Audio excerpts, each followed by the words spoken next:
Dune, Part 2 is a cinematic journey that both honors and expands upon the legacy of Frank Herbert's monumental science fiction universe.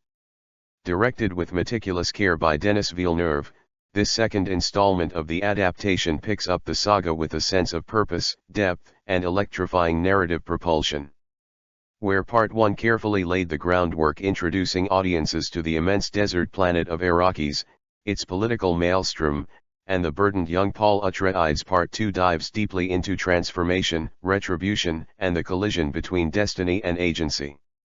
From its opening moments, Dune, Part 2 makes clear that this is not merely an action sequel but a complex exploration of power, myth, and consequence. The movie begins with Paul, portrayed by Timothée Chalamet, fully entrenched among the Fremen, the indigenous desert dwellers whose lives revolve around survival in an unforgiving environment. Paul's journey from displaced noble scion to messianic figure among the Fremen becomes the emotional heartbeat of the film. Chalamet delivers a performance that is layered, subtle, and haunted, a young leader tormented by visions of the future and burdened by the weight of his people's hope. One of the film's greatest strengths lies in its pacing. It avoids the rushed, fragmented storytelling common in many blockbuster sequels.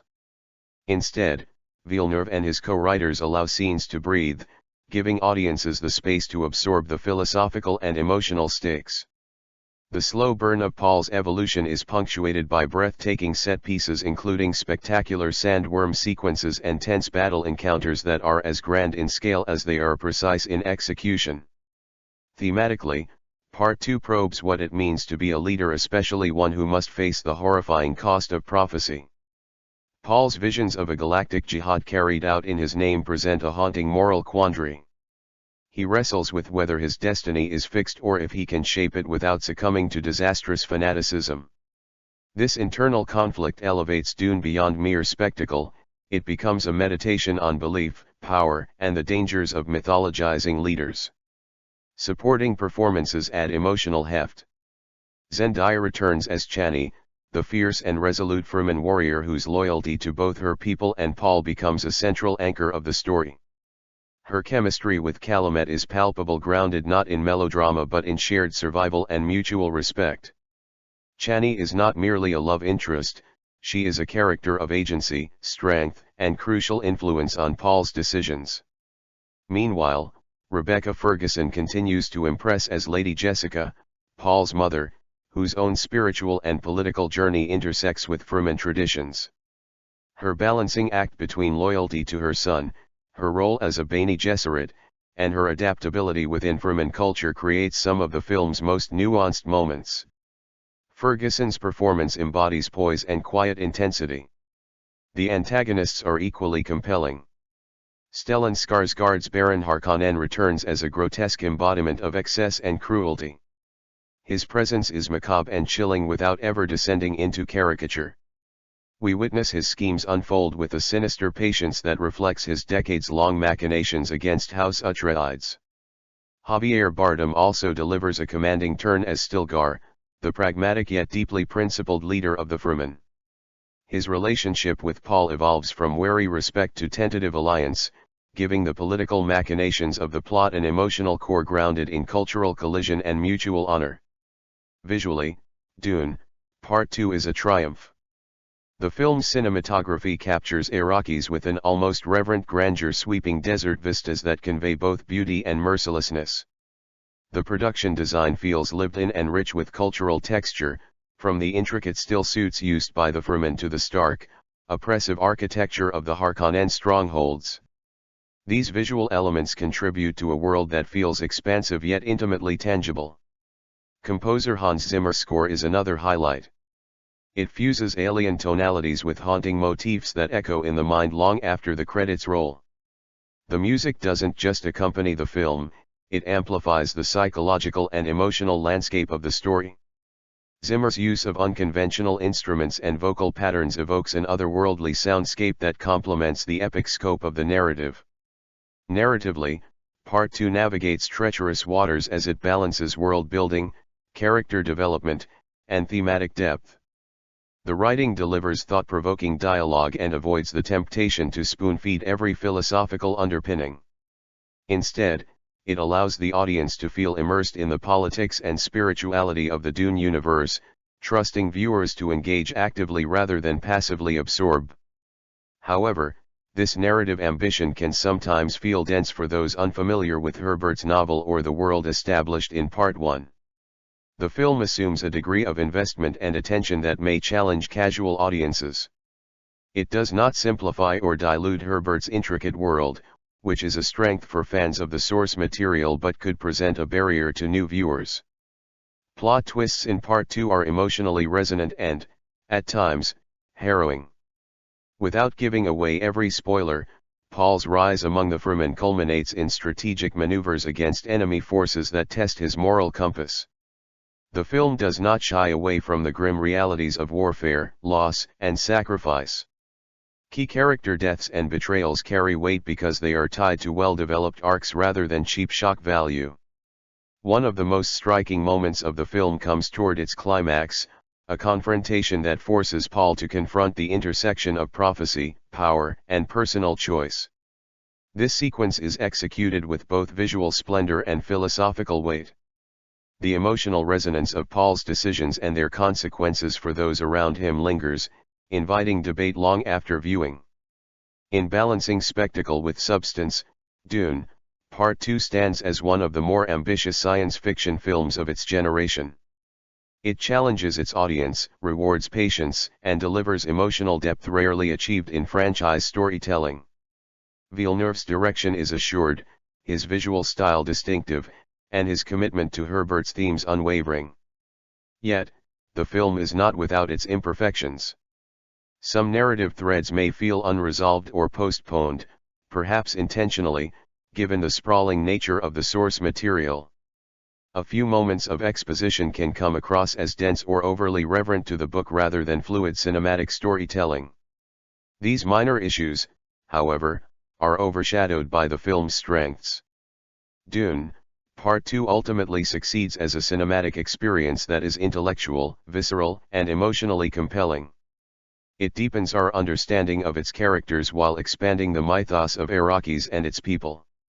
For fans of science fiction that engages the mind as much as the senses, this film is both a feast and a challenge, a rare journey that leaves one both satisfied and hungry for more. Dune, Part 2 expands the cinematic universe introduced in the first film with a breathtaking combination of thematic depth, political intrigue, visceral action, and psychological complexity. Directed by Denis Villeneuve, the film continues the journey of Paul Atreides, continuing his evolution from a displaced duke's son into a leader among the native Fremen people of the desert planet Arrakis. The sequel picks up immediately after the events of Part 1, diving straight into Paul's internal and external conflicts as he grapples with vengeance, prophecy, cultural allegiance, and his growing messianic reputation. The narrative structure of Part 2 embraces the vastness of Frank Herbert's world while refusing to reduce it to mere spectacle. Villeneuve's screenplay, co-written with John Spates, layers political intrigue with spiritual questioning and personal sacrifice. Paul must confront not only House Harkonnen, who murdered his family, but also the intertwined forces of the Imperium, including Emperor Shaddam IV, whose political machinations seek to preserve a balance of power that benefits them at the expense of Arrakis' people. One of the most compelling aspects of this film is how it deepens the philosophical and moral questions first raised in Part 1. While the first movie introduced Paul's precognitive visions and hinted at the dangers of messianic expectation, Part 2 places these themes squarely at the center. Paul, often referred to by the Fremen as Mu'addib, must face the grim reality that his rise to power could spark a galaxy-wide jihad in his name, a holy war that feeds both religious fervor and political exploitation. This internal conflict colors every major decision Paul makes, creating a narrative that is as much psychological as it is epic. The film's pacing, a point of praise and occasional criticism, reflects Villeneuve's commitment to Herbert's dense material. At 166 minutes, the movie weaves extended sequences of strategic warfare, spiritual transformation, and intimate character moments without rushing the emotional stakes. Moments like Paul's iconic sandworm riding, a symbolic rite of passage for the Fremen, are staged with both dramatic intensity and symbolic resonance, representing Paul's acceptance of his role within Fremen culture while hinting at his uneasy sovereignty over destiny itself. Acting performances elevate the narrative with layered emotional nuance. Timothée Chalamet gives a restrained yet powerful portrayal of Paul. His performance conveys the heavy ambiguity of a leader torn between prophecy and free will. Zendaya's Chani shines not just as Paul's love interest but as his moral compass, often questioning the cost of Paul's choices for her people and their way of life. Her presence challenges the romanticized hero trope, grounding much of the film's emotional truth. Rebecca Ferguson, as Lady Jessica, continues to balance her roles as mother, Bene Gesserit initiate, and essential advisor. Her wisdom often carries a palpable tension between cultural assimilation and strategic positioning. The antagonists in Part 2 are equally compelling and nuanced. Austin Butler's Phaedra brings a chilling charisma to the role of Paul's rival, embodying reckless ambition and ruthlessness that mirror Paul's own darker potentials. Christopher Walken's portrayal of Emperor Shaddam IV adds a regal yet manipulative dimension to the broader political landscape, showing how power clings to traditional hierarchies even in the face of cultural upheaval. These compelling performances ensure that conflicts aren't reduced to simplistic good versus evil. Instead, the movie interrogates the nature of authority, legitimacy, and the ethics of rebellion. Visually, Dune, Part 2 stands as a masterpiece of cinematic design and world building. Cinematographer Greg Fraser uses shifting palettes to distinguish cultures, landscapes, and emotional tones, from the stark brutality of Harkonnen machinery to the vivid, imperfect beauty of the desert's endless sands. The production design immerses the audience in a textured world where every costume, prop, and architectural detail conveys history and meaning. The vast open spaces of Arrakis, contrasted with the claustrophobic bunkers of House Harkonnen, visually reinforce the thematic tensions at the heart of the story. Composer Hans Zimmer's score deepens the film's emotional and cultural textures. The music amplifies the spiritual gravity of Fremen rituals and the kinetic impact of battle scenes, using unconventional instrumentation and hypnotic rhythms to evoke an alien yet deeply human soundscape. Zimmer's score becomes more than background music, it feels like an additional character that guides audience engagement with both internal monologues and external spectacle. However, Part 2 is not without its challenges. A few viewers find that the narrative's ambitious layering can make certain sequences feel dense or difficult to fully digest on a single viewing, especially for those unfamiliar with the complex lore of Herbert's novels. Some critics note that a few character arcs and political threads might feel rushed or compressed, which can be a side effect of adapting such an intricate story for the screen. Yet, for many fans and critics alike, these are minor quibbles in the face of a movie that is both intellectually stimulating and emotionally satisfying. The climax of the film delivers both resolution and dramatic tension. Paul's confrontation with his enemies culminates in strategic daring, moral reckoning, and symbolic assertion of his identity. Paul ultimately challenges his destiny while taking on the mantle of power, forcing a confrontation that reshapes the political hierarchy of the known universe. The film builds toward a moment that is visually spectacular and narratively rich, Paul's consolidation of power and the establishment of his authority as both leader and symbol of hope for the Fremen, but one that comes with heavy cost. Ultimately, Dune, Part 2 stands as an extraordinary piece of cinema that marries adaptive fidelity with creative ambition. It captivates through its sprawling world, awe-inspiring visuals, layered character work, and exploration of timeless themes like destiny, power, culture, and sacrifice. Where many blockbuster sequels rely on spectacle alone, this film balances action with introspection, ensuring that its epic battles and dramatic confrontations serve a narrative rooted in philosophical inquiry and emotional consequence. For audiences seeking a science fiction experience that resonates both viscerally and intellectually, Dune, Part 2 delivers a cinematic journey that is grand in scope and deeply affecting, one that both satisfies and invites reflection long after the credits fade. The emotional resonance of Dune, Part 2 is one of its most remarkable achievements. Villeneuve does not simply show the external conflicts of Paul Atreides against the Harkonnens or the Emperor, he immerses the audience in the internal, psychological battles that define his character. Paul's visions of the future, particularly the forewarning of a galaxy-wide jihad carried out in his name, weigh heavily on him throughout the film. These prophetic insights are not just plot devices, they serve as ethical dilemmas, forcing Paul to weigh the consequences of each decision, balancing personal morality against political necessity. The tension between fate and free will becomes a recurring motif, reminding viewers that leadership in the Dune universe carries both the allure of power and the burden of irreversible consequences. The film's world-building extends beyond Arrakis itself, emphasizing the interconnectedness of politics, ecology, and religion. The ecology of the desert planet, from the intricate water-sharing customs of the Fremen to the enormous sandworms whose existence is intimately tied to the production of spice, is treated with reverence and narrative importance. Every action, whether it is a battle, a diplomatic negotiation, or a simple act of survival, has ripple effects that influence the socio-political and environmental balance of Arrakis. Villeneuve's attention to ecological realism is a rare feat in modern science fiction, providing a grounded yet mythic backdrop against which the story unfolds. Action sequences in Part 2 are executed with both grandeur and precision.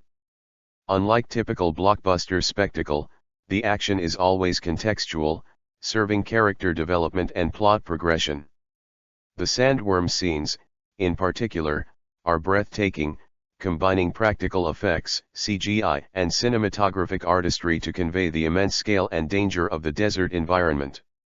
These sequences are not mere visual set pieces, they highlight the cultural rituals of the Fremen, their relationship with the planet, and Paul's growth into a figure who commands both respect and awe. Similarly, battles against the Harkonnen forces are orchestrated to demonstrate strategic acumen, the stakes of leadership, and the harsh consequences of warfare, emphasizing that triumphs are never without cost. Villeneuve also pays careful attention to character relationships, particularly how political and personal allegiances intersect. Paul's bond with Chani evolves naturally, reflecting a shared sense of responsibility toward the Fremen people.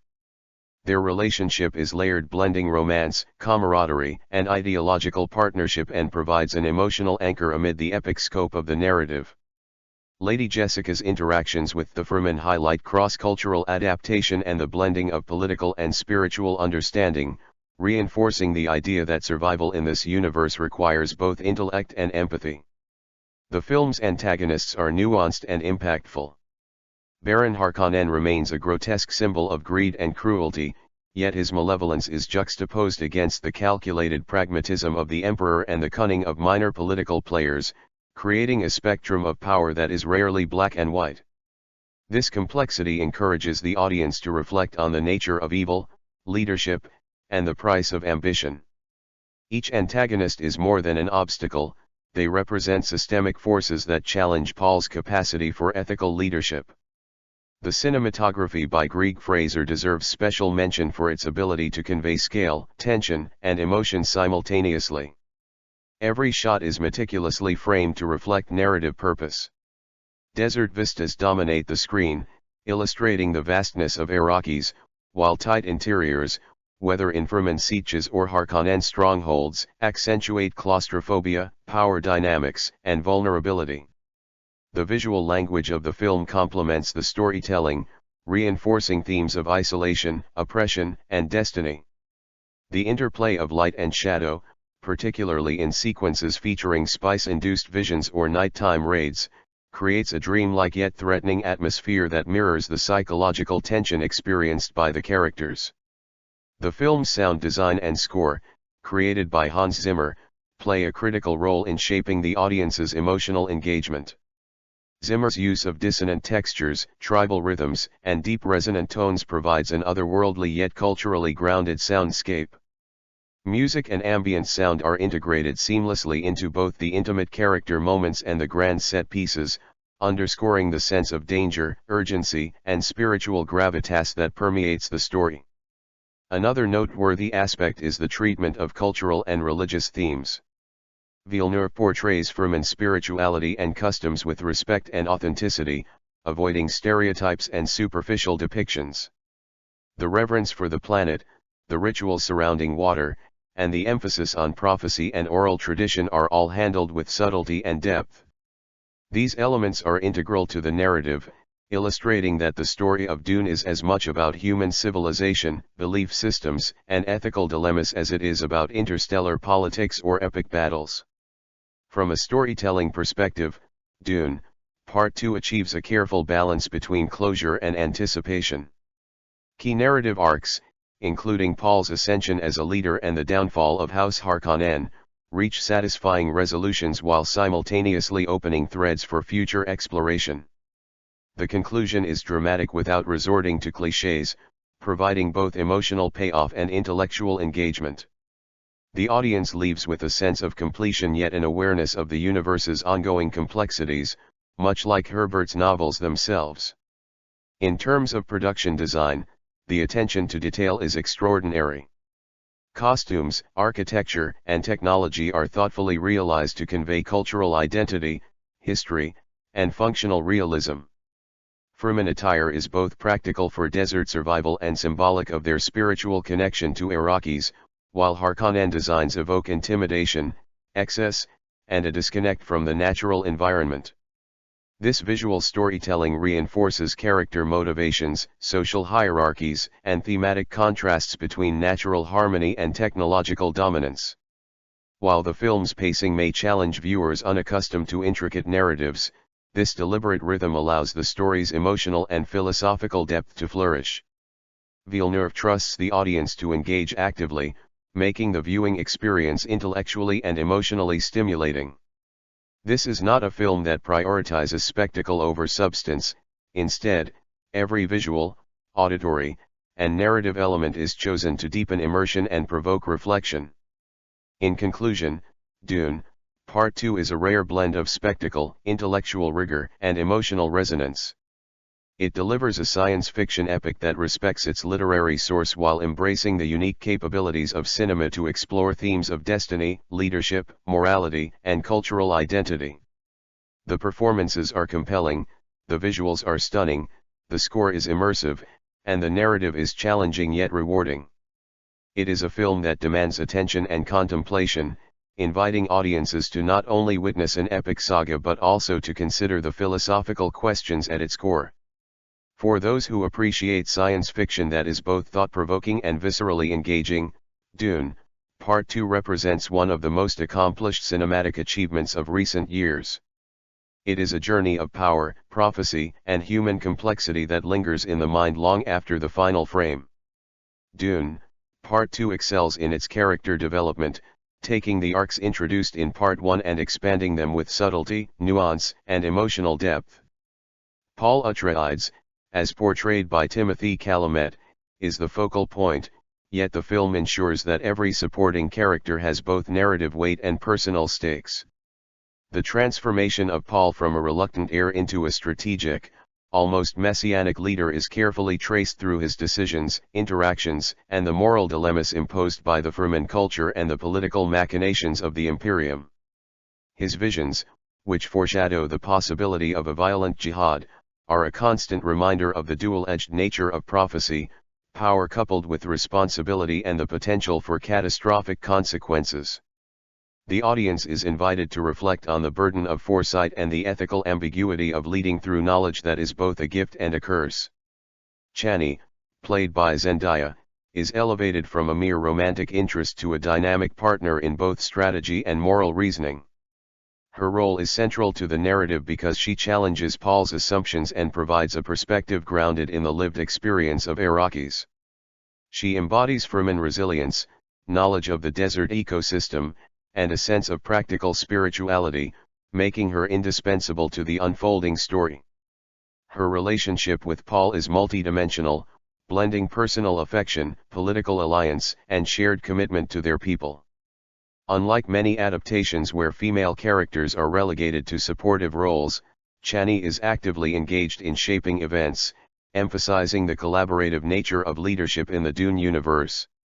Lady Jessica, portrayed by Rebecca Ferguson, remains a linchpin of the story's moral and political framework. As both a Bene Gesserit adept and a mother, she negotiates complex cultural and spiritual landscapes, aligning herself with the Fremen while preserving her own agency. Her guidance to Paul and mentorship of the Fremen emphasize the intergenerational transmission of knowledge, wisdom, and ethical principles. The film gives Jessica scenes of quiet authority and strategic insight that resonate strongly, highlighting the importance of intelligence, patience, and moral clarity in leadership, particularly in a world defined by interplanetary politics and ideological conflict. The antagonists of the film are rendered with sophistication, avoiding simplistic villainy. Baron Harkonnen, Stellan Skarsgård, continues as an embodiment of grotesque excess, cruelty, and political cunning, yet his presence serves a narrative purpose beyond mere horror. His manipulation of the Imperium and attempts to maintain dominion over Arrakis illustrate the persistence of corrupt systems and the lengths to which entrenched power will go to suppress rebellion. Similarly, the Emperor's role, brought to life by Christopher Walken, embodies the cold pragmatism of systemic power. Unlike Harkonnen, whose excess is personal, the Emperor represents political structure, control, and the self-interest of governance at a cosmic scale. Their presence heightens the stakes for Paul, illustrating the complex interplay of personal ambition, structural authority, and ideological conflict. Villeneuve's direction emphasizes the scale and consequence of every event, from the smallest interactions to climactic battles. The sandworm sequences are emblematic. They are not merely spectacular visuals but narrative milestones that signify mastery, respect for Arrakis, and alignment with Fremen customs. These sequences also provide visual metaphors for the forces of nature that demand reverence and strategic engagement. Similarly, the depiction of spice, the central element of the Dune universe, is handled with care, symbolizing both economic and spiritual power. The film consistently interweaves ecological, political, and mystical significance, reminding viewers that every action on Arrakis has far-reaching consequences. The cinematography of Greig Fraser reinforces thematic depth and emotional resonance. Each scene is composed to evoke atmosphere, tension, or reflection. Expansive desert shots convey both isolation and freedom, while close-ups capture internal struggles and subtle interpersonal dynamics.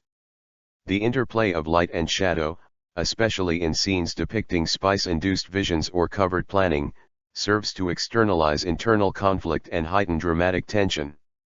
The deliberate pacing and framing allow audiences to experience the scale of Arrakis while remaining intimately connected to the characters' emotional journeys. The score, composed by Hans Zimmer, is integral to the film's storytelling. Its unconventional instrumentation, vocal textures, and rhythmic patterns create an immersive soundscape that communicates both cultural specificity and otherworldly ambience. Music is not merely additive, it amplifies tension, underscores thematic motifs, and punctuates emotional beats. Battle sequences, ritual ceremonies, and prophetic visions are enhanced by music that aligns directly with narrative and psychological stakes, deepening audience engagement on multiple sensory levels. Thematically, the film engages with issues of destiny, morality, environmental stewardship, and the ethical exercise of power. Paul's journey interrogates the tension between individual agency and preordained outcomes, exploring how leaders navigate ethical dilemmas under conditions of extreme uncertainty. The Fremen, as a culture intimately tied to their environment, embody themes of ecological sustainability and communal resilience, highlighting the consequences of exploitation, control, and cultural assimilation. The film positions Arrakis itself as a character, harsh, unforgiving, and spiritually significant, underscoring the inseparability of environment and society. Plot-wise, Dune, Part 2 balances multiple narrative threads without losing cohesion. Strategic battles, political maneuvering, and interpersonal dynamics are interwoven seamlessly. The climax, which unites Paul's personal growth, military strategy, and ethical deliberation, delivers both emotional and narrative satisfaction. Key character arcs conclude with resonance, yet the universe remains open-ended, inviting contemplation and anticipation for subsequent installments. In sum, Dune, Part 2 is an extraordinary achievement in science fiction filmmaking. It combines intellectual engagement, visual spectacle, emotional depth, and narrative sophistication. The performances, direction, cinematography, score, and thematic complexity work in concert to produce a film that challenges viewers, rewards reflection, and respects the source material. It is a cinematic experience that balances epic storytelling with intimate character exploration, ensuring that every sequence serves both spectacle and substance. For audiences willing to engage with its richness, Dune, Part 2 offers a profound meditation on power, destiny, culture, and human resilience. One of the most compelling aspects of Dune, Part 2 is its rich symbolic layering, which imbues the film with philosophical and ethical resonance beyond a literal narrative. Arrakis, the desert planet, functions as a multifaceted symbol. It is both a crucible for human endurance and a metaphor for environmental and spiritual scarcity.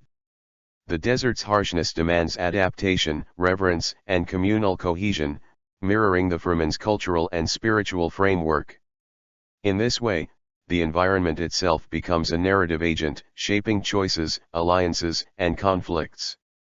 The sandworms, emblematic of both natural majesty and latent danger, are central to this symbolic landscape. They represent forces beyond human control, illustrating the precarious balance between human ambition and ecological humility. The sequences where Paul navigates or rides these titanic creatures are not merely visually thrilling, they symbolize his increasing alignment with forces greater than himself and his willingness to embrace both risk and responsibility. The film's treatment of prophecy and fate is particularly noteworthy. Paul's visions are recurrent motifs, functioning as both narrative guideposts and moral quandaries. They depict possible futures, some of which portend galactic-scale jihad, compelling Paul to question the extent to which he can exert moral agency in the face of destiny. The narrative interrogates the ethical tension between knowledge and action.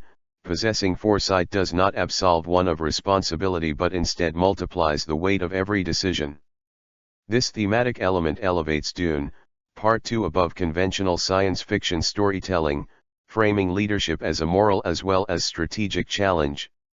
The interplay between fate and free will also invites broader philosophical reflection, echoing Herbert's original exploration of human agency, collective action, and the consequences of hero worship. Cultural and religious symbolism is woven deeply into the narrative. The Fremen are depicted as a society whose survival, spirituality, and social cohesion are inseparable from their environment. Water, the most precious resource, symbolizes life, purity, and communal responsibility, and the film carefully depicts rituals surrounding its conservation and sharing. Similarly, the spice melange operates as both a literal and metaphorical source of power. Economically, it is a commodity that drives interstellar politics. Spiritually, it is a catalyst for prescience, insight, and transcendence. By intertwining these symbolic threads, Villeneuve elevates the narrative, transforming material conflicts into explorations of morality, sustainability, and human interdependence. The philosophical depth of the film extends to the ethical dimensions of leadership. Paul's ascension is not presented as an unambiguous triumph but as a morally complex journey. He must balance vengeance against the Harkonnens with justice for the Fremen, strategic cunning with ethical restraint, and personal desire with public obligation. The consequences of failure are stark, not only for Paul but for entire populations, highlighting the high stakes of ethical decision-making in positions of power. This emphasis on the moral responsibilities of leadership is reinforced through careful scripting, deliberate pacing, and the interweaving of intimate character moments with epic-scale conflicts. Cinematically, Villeneuve employs recurring visual motifs to reinforce thematic complexity. Shadows and light, often in stark contrast, underscore moments of moral ambiguity or psychological introspection. Close-ups convey subtle shifts in emotion, particularly in sequences where characters are forced to weigh strategy against conscience. The juxtaposition of vast landscapes with intimate interiors mirrors the tension between public duty and private morality, creating a layered narrative that communicates on both intellectual and emotional levels. The use of slow tracking shots during moments of revelation or decision accentuates the weight of action and consequence, drawing viewers into the psychological stakes alongside the characters. The film also explores the dynamics of power on multiple scales: individual, cultural, and interstellar. Paul's personal authority grows alongside the social and military ascendancy of the Fremen, reflecting the interplay between individual charisma and collective action. Simultaneously, the Imperium's hierarchical and systemic power structures illustrate the rigidity and corruption inherent in centralized authority. By contrasting these scales, Dune, Part 2 examines the intersection of morality, culture, and politics, showing how ethical choices are mediated by both personal judgment and the structures within which individuals operate. Narratively, the pacing and sequencing allow for a balance of tension and reflection. Action is punctuated with contemplative moments, often involving political dialogue, strategic planning, or spiritual ritual. These pauses are essential, allowing the audience to digest the moral, thematic, and symbolic weight of each event. Villeneuve avoids didactic exposition, trusting viewers to infer the philosophical underpinnings from visual and narrative cues. This approach encourages active engagement, prompting reflection on the consequences of ambition, the nature of heroism, and the ethical implications of leadership. The depiction of intergenerational and intercultural interactions further enriches the narrative. Lady Jessica's guidance of both Paul and Fremen society illustrates the transmission of knowledge and ethics across generations and cultures.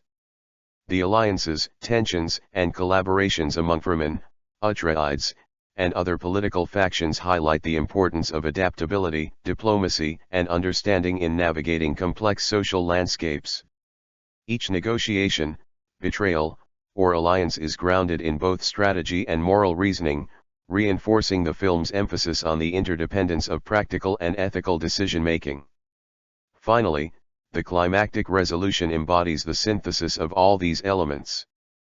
Paul's strategic brilliance, ethical deliberation, and spiritual alignment converge in a series of decisive actions that reshape the political, cultural, and ecological landscape of Arrakis.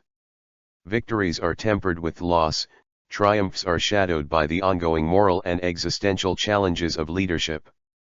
The conclusion is emotionally satisfying, visually spectacular, and philosophically resonant, demonstrating that power carries profound responsibility and that heroism is inseparable from consequence. For those willing to engage with its layers, it stands as a testament to the potential of science fiction as a vehicle for both spectacle and profound meditation on the human condition. One of the central philosophical undercurrents of Dune, Part 2, is the examination of destiny versus free will. Paul Atreides embodies this tension, caught between prescient knowledge of potential futures and the limitations imposed by circumstance and morality.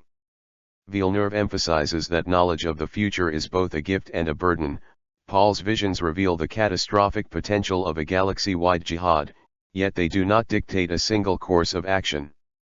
This exploration positions the film within a larger discourse on ethics, leadership, and the nature of human agency. Each of Paul's choices is weighed against a spectrum of possible outcomes, making the narrative not only an epic saga of interstellar conflict but also a meditation on the responsibilities inherent in foresight. The film also offers a profound critique of power and governance. The Harkonnen's cruelty, contrasted with the Emperor's institutional authority, illustrates different manifestations of control, one through fear and violence, the other through systemic dominance. Paul's rise, by contrast, merges moral authority with strategic capability, suggesting a model of leadership that is accountable, adaptive, and ethically informed. Villeneuve's depiction of these contrasting approaches invites reflection on how power is exercised and maintained, and how legitimacy is both earned and perceived. In this context, the film transcends its science fiction trappings, engaging deeply with questions relevant to political philosophy and human history. The expanded portrayal of Fremen society is another highlight. Their communal values, environmental stewardship, and spiritual practices are woven into the narrative, offering a model of resilience and ethical cohesion. Water, as a symbolic and literal resource, underscores the delicate balance between survival and exploitation.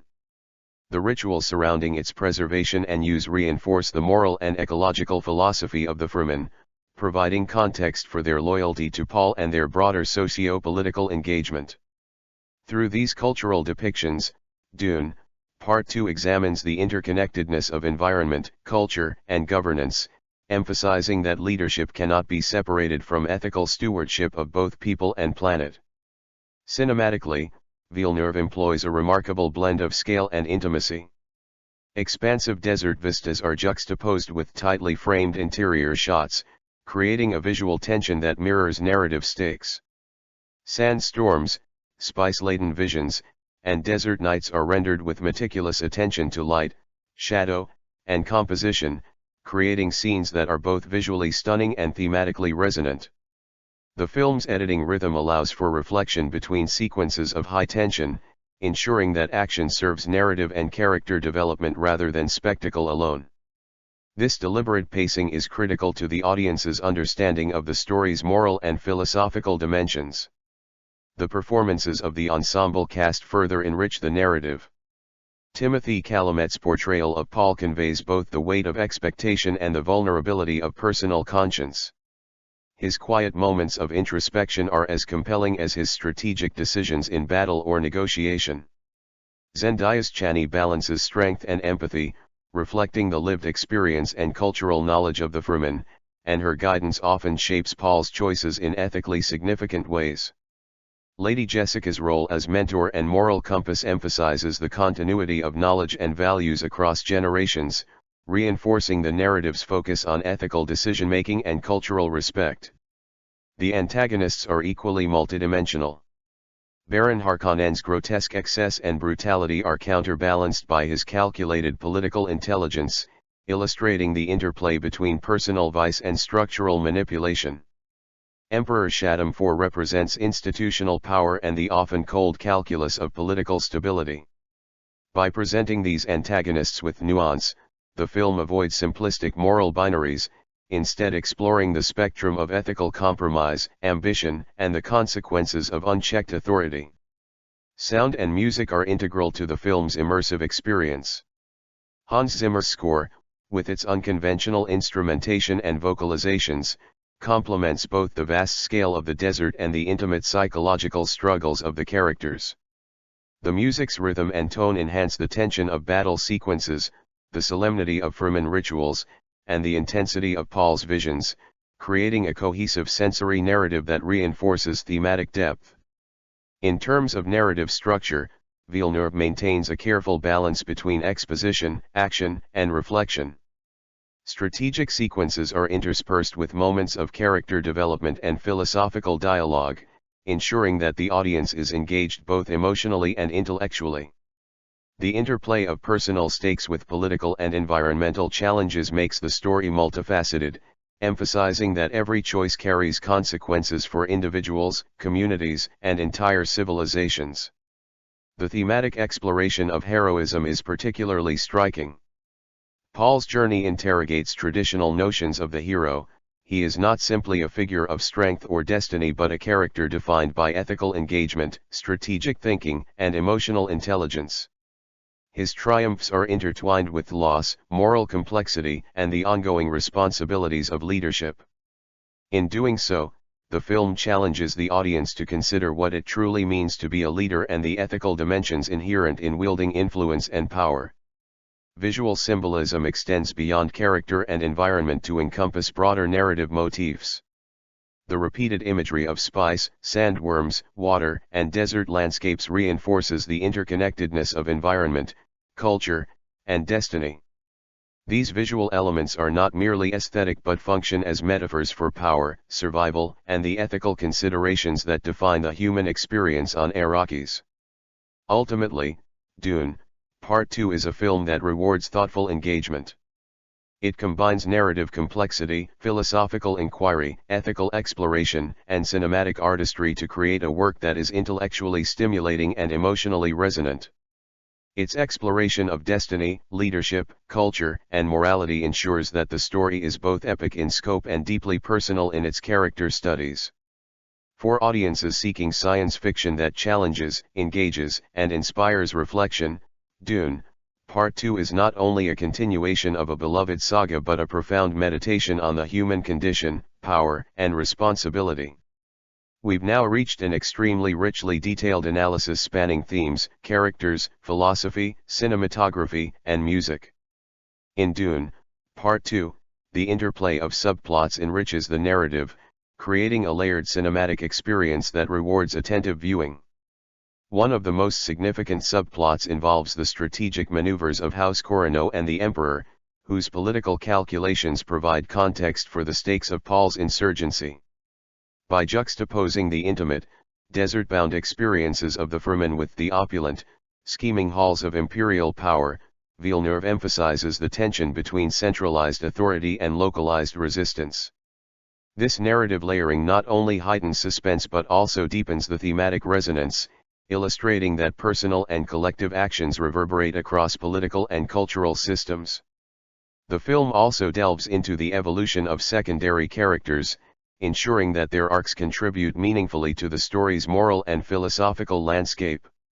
Stilgar, portrayed by Javier Bardem, emerges as a model of ethical leadership. His decisions are guided by loyalty, cultural preservation, and strategic acumen, yet he remains adaptable, demonstrating that adherence to principle does not preclude pragmatic action. Stilgar's mentorship of Paul reinforces themes of intergenerational knowledge transmission, leadership responsibility, and cultural respect, further solidifying the film's exploration of ethical governance. Phaedra, the Emperor's chosen Harkonnen heir, functions as a foil to Paul, highlighting alternative paths of ambition and power. While Paul is conflicted by visions of future catastrophe and the moral consequences of his actions, Phaedra embodies unrestrained ambition and tactical cunning, willing to leverage cruelty to consolidate power. This contrast not only heightens dramatic tension but also invites philosophical reflection on the ethical dimensions of leadership and the divergent consequences of wielding influence with or without moral restraint. The interactions between these two characters underscore the narrative's central preoccupation with choice, consequence, and the multifaceted nature of heroism and villainy.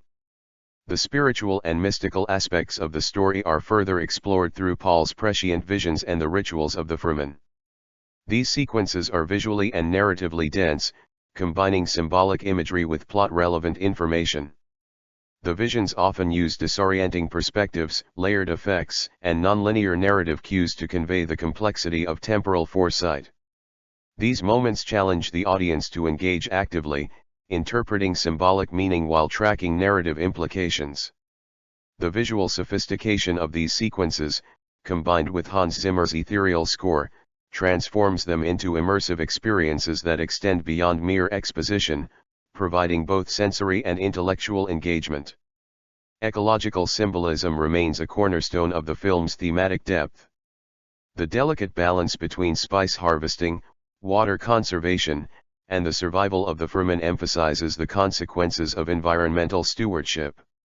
Villeneuve uses visual contrasts to reinforce these themes. Barren desert expanses convey scarcity and danger, while intimate scenes of Fremen water rituals evoke community, ethics, and survival. Sandworms, emblematic of natural power, serve both narrative and symbolic purposes, illustrating the need for humans to respect and understand the forces beyond their control. Through these ecological metaphors, the film communicates the interconnectedness of culture, environment, and morality, reinforcing the story's philosophical core.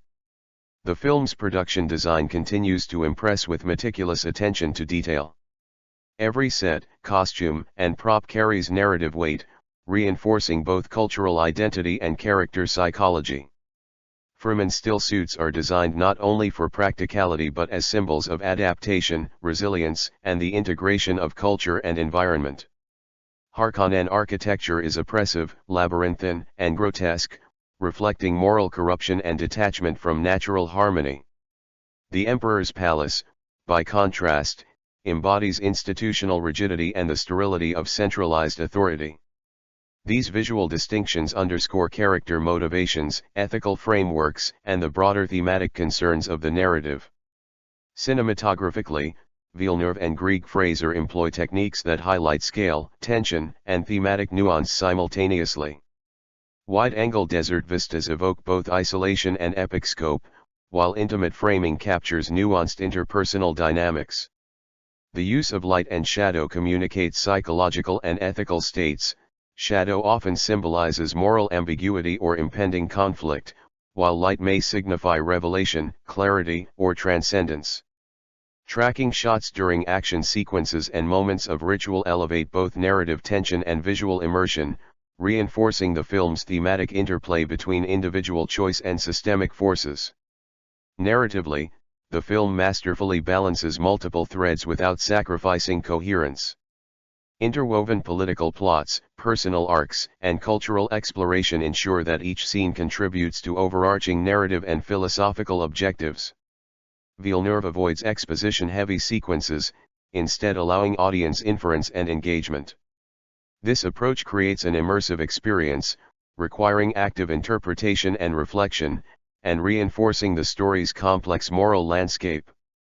The pacing, while deliberate, allows both dramatic tension and character introspection to flourish, making moments of triumph, loss, or revelation resonate more deeply. The climactic resolution illustrates the synthesis of ethical, strategic, and spiritual elements. Paul's confrontation with Phaedra and the Harkonnen forces demonstrates tactical brilliance tempered by moral reflection. His victories are not unambiguous, they are interlaced with sacrifice, loss, and the ethical dilemmas inherent in leadership. The resolution reinforces the film's central thesis: power and responsibility are inseparable, and heroism is defined as much by ethical deliberation as by action or outcome. By concluding major arcs with both emotional and philosophical weight, the film ensures narrative satisfaction while leaving room for reflection and continued exploration of its complex universe. Ultimately, Dune, Part 2 exemplifies a rare synthesis of spectacle, philosophical depth, and narrative sophistication. Villeneuve's adaptation respects the complexity of Herbert's source material while leveraging the cinematic medium to heighten visual, auditory, and emotional impact. Its exploration of morality, destiny, ecological ethics, and political authority provides a rich tapestry of thematic engagement, encouraging repeated viewings and thoughtful discussion. The performances, cinematography, production design, and musical composition work in concert to create an immersive experience that challenges, stimulates, and emotionally resonates. For viewers seeking science fiction that is intellectually rigorous, emotionally engaging, and aesthetically ambitious, Dune, Part 2 offers a cinematic experience that transcends conventional blockbuster storytelling. It is both epic and intimate, ambitious yet precise, and above all, a meditation on the ethical, psychological, and philosophical dimensions of leadership, culture, and human potential. The film stands as a benchmark for modern science fiction, demonstrating the power of narrative, symbolism, and cinematic craft to explore profound human concerns while delivering breathtaking visual spectacle. In Dune, Part 2, the narrative architecture is designed not merely to entertain but to immerse the audience in a multifaceted meditation on power, culture, and human potential. One of the film's most profound achievements is its ability to synthesize complex character arcs with broader thematic concerns, creating a cinematic ecosystem in which every action carries symbolic, moral, and narrative weight. Paul Atreides' journey represents not just the classic hero's rise but an intricate exploration of the ethical responsibilities inherent in leadership. His struggle to reconcile prescient visions with moral choice challenges the conventional notion of heroism, emphasizing that true leadership demands foresight, ethical reflection, and the willingness to bear consequences on a cosmic scale. Chani and Lady Jessica, as pivotal figures in Paul's life, serve as both narrative catalysts and moral anchors. Chani embodies cultural fidelity and ethical pragmatism, grounding Paul's decisions in lived experience and communal responsibility. Her role underscores the significance of partnership in leadership, highlighting that individual power must be exercised in harmony with the needs and wisdom of others. Lady Jessica, with her Bene Gesserit training and maternal insight, emphasizes the continuity of knowledge and values across generations, demonstrating the interplay between strategic thinking, ethical guidance, and spiritual understanding. Together, these two characters enrich the narrative with a layered examination of how influence, mentorship, and relational dynamics shape moral and political outcomes. The antagonists further enhance the film's philosophical resonance. Baron Harkonnen's grotesque excess and cruelty juxtapose with Emperor Shaddam IV's institutional authority, providing complementary perspectives on the exercise of power. Feyd-Rautha embodies unrestrained ambition and cunning, creating a foil to Paul's ethically tempered leadership. These layered portrayals avoid reductionist interpretations of villainy, instead presenting a spectrum of motivations and consequences that underscore the film's central preoccupation with morality, agency, and the systemic nature of power. Every confrontation, negotiation, or strategic maneuver carries ethical significance, compelling the audience to reflect on the interplay between ambition, responsibility, and consequence. The visual motifs in Dune, Part 2 reinforce its thematic depth. The desert landscape functions not only as a setting but as a symbol of challenge, scarcity, and spiritual purification. Sandstorms, expansive dunes, and the looming presence of sandworms communicate both environmental hazard and cultural reverence. Still images of water conservation and Fremen rituals highlight ethical stewardship, community cohesion, and the sacred relationship between humans and nature. Production design and costuming, from Fremen still suits to Harkonnen opulence, are intentionally encoded with cultural, psychological, and moral information, ensuring that the audience absorbs narrative and thematic meaning visually as well as through dialogue and action. Cinematography and editing techniques further amplify the narrative's philosophical layers. Fraser's compositions contrast open, sweeping vistas with tight, introspective frames, visually encoding the tension between macro-scale political stakes and intimate personal dilemmas. Slow pans and tracking shots during moments of moral deliberation emphasize the weight of choice, while rapid cuts in battle sequences communicate urgency and the chaotic consequences of conflict. Light and shadow are used deliberately to signify moral ambiguity, spiritual revelation, and impending change, creating a visual grammar that mirrors the film's ethical and psychological explorations.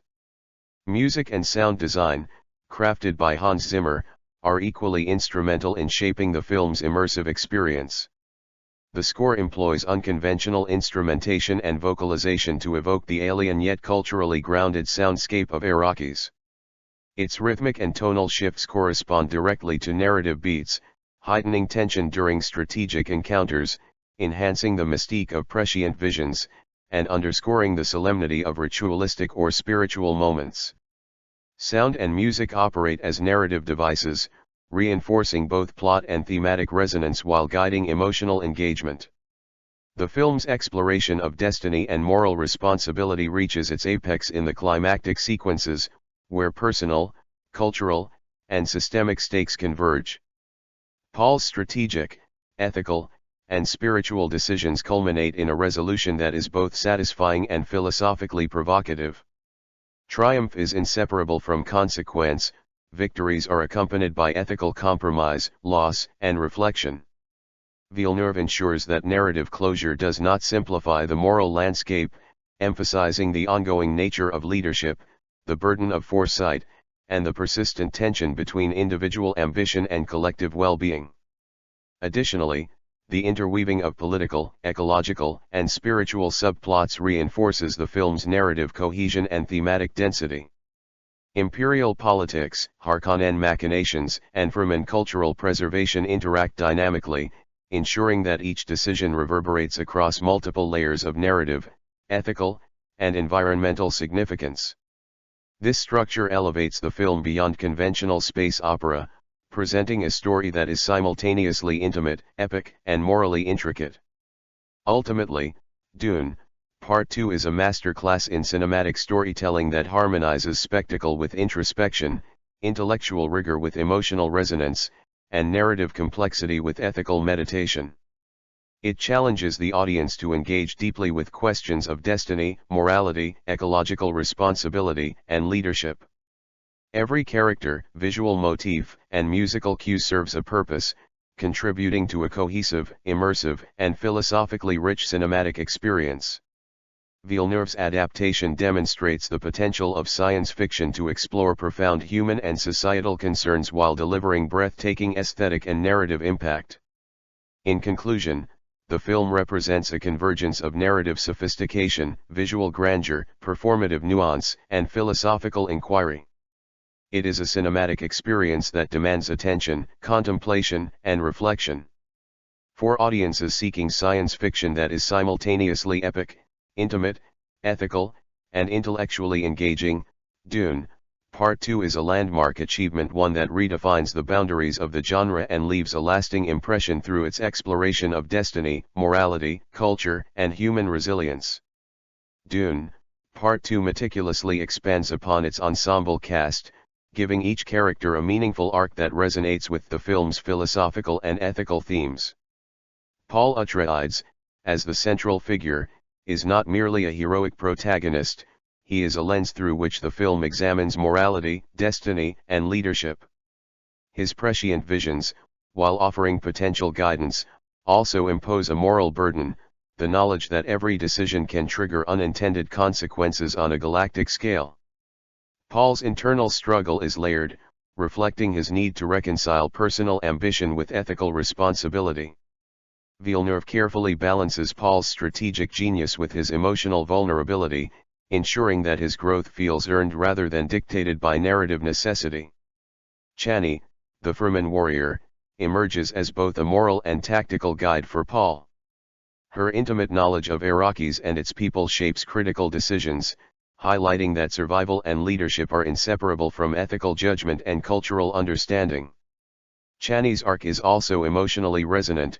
Her relationship with Paul embodies the intertwining of love, partnership, and shared responsibility.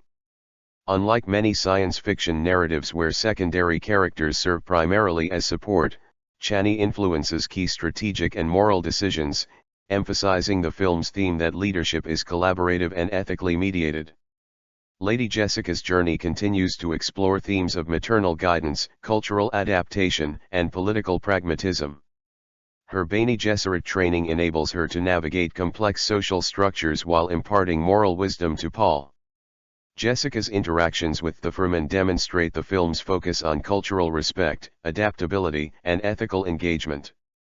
She is a character whose intelligence and moral clarity are as essential to the narrative as her maternal bond, underscoring the interplay of personal and political influence in shaping outcomes on Arrakis.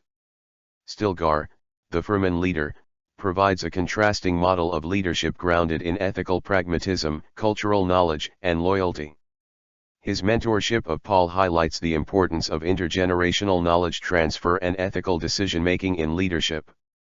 Stilgar's calculated actions, informed by both tradition and practical considerations, demonstrate the balance between moral integrity and strategic necessity.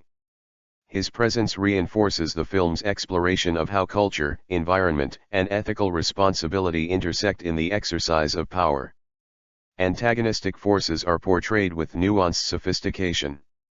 Baron Harkonnen represents unchecked cruelty and self-indulgence, yet his calculated schemes reveal the intersection of personal vice and systemic manipulation.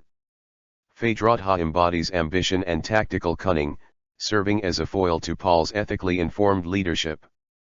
Emperor Shaddam IV symbolizes institutional authority and the self-preserving nature of political systems. By rendering antagonists with multidimensional motivations, Villeneuve avoids simplistic good versus evil narratives, instead presenting a spectrum of ethical complexity that underscores the consequences of ambition, strategy, and moral compromise. The film's subplots are intricately interwoven, balancing political, ecological, and spiritual dimensions. Imperial machinations, Harkonnen strategies, and Fremen survival narratives converge, creating a network of cause and effect that mirrors the interconnectedness of Herbert's universe. Each subplot carries thematic significance.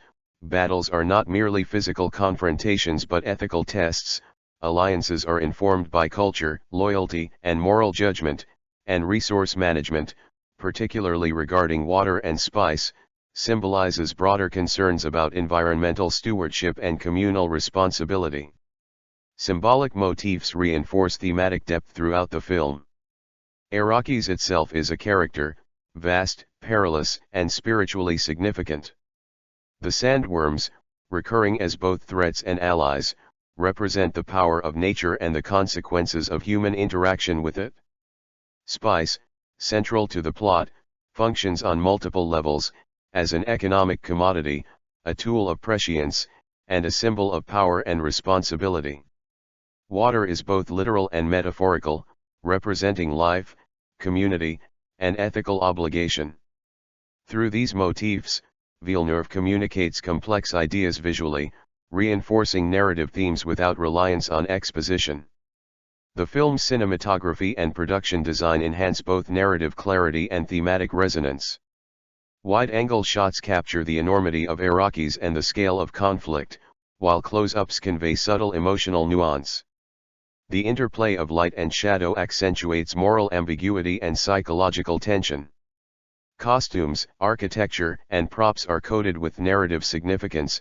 Fremen still suits signify adaptation and communal identity, Harkonnen architecture embodies moral corruption, and imperial spaces reflect institutional rigidity.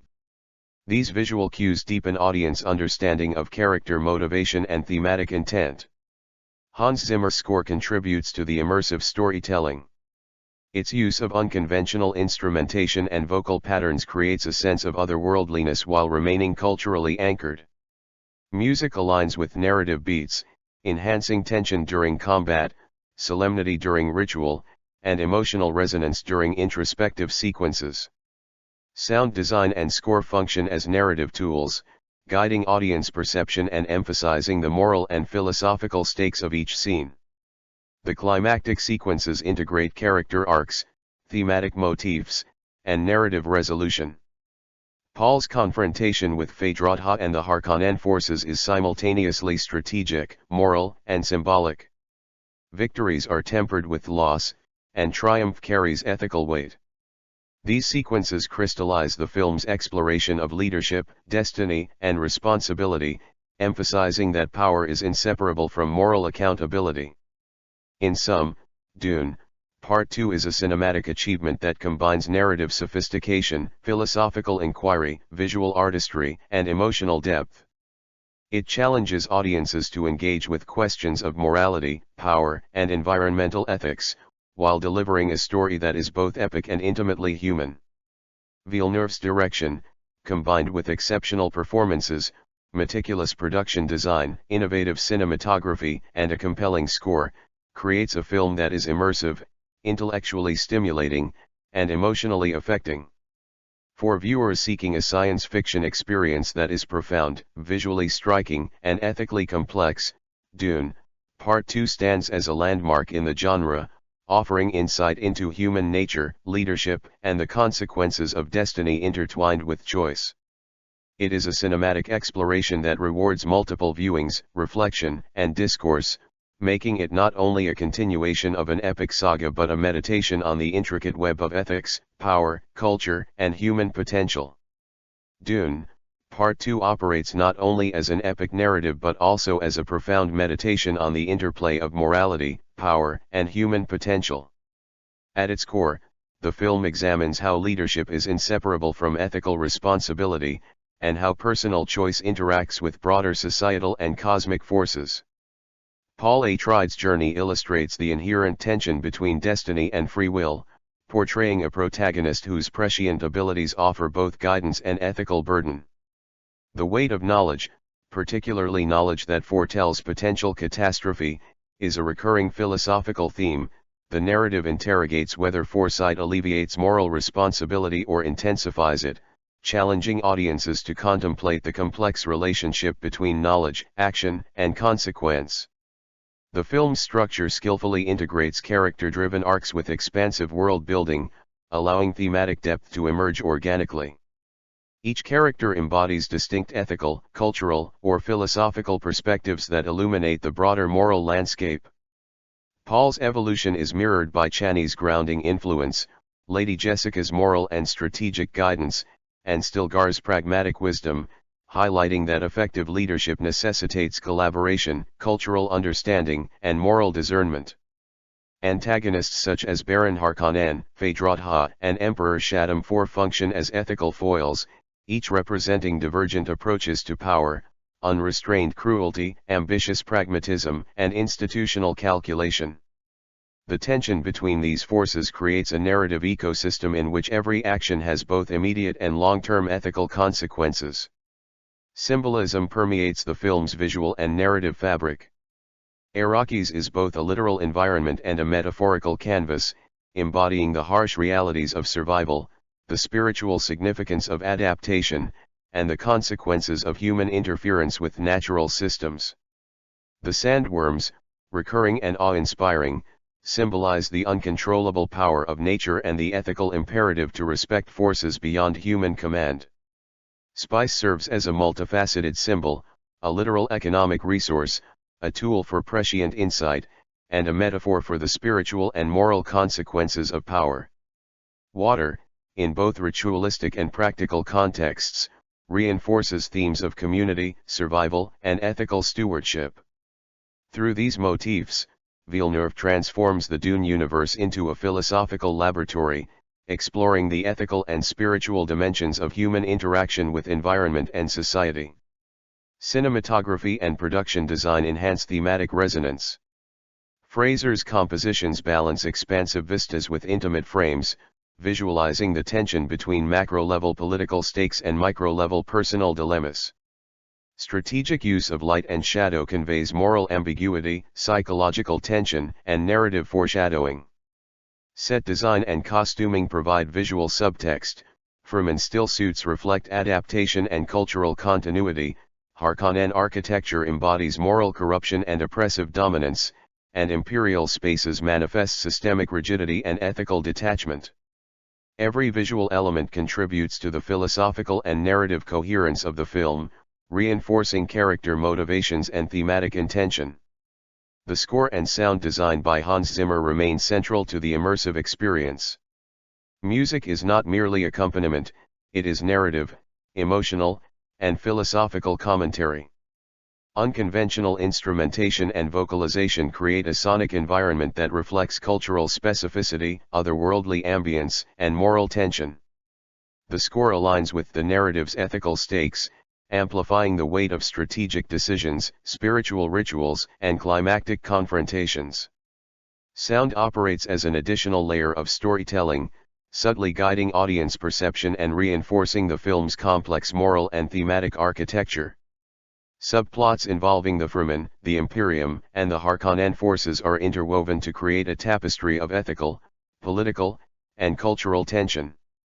Fremen customs and environmental stewardship underscore the ethical responsibility of human communities to their environment.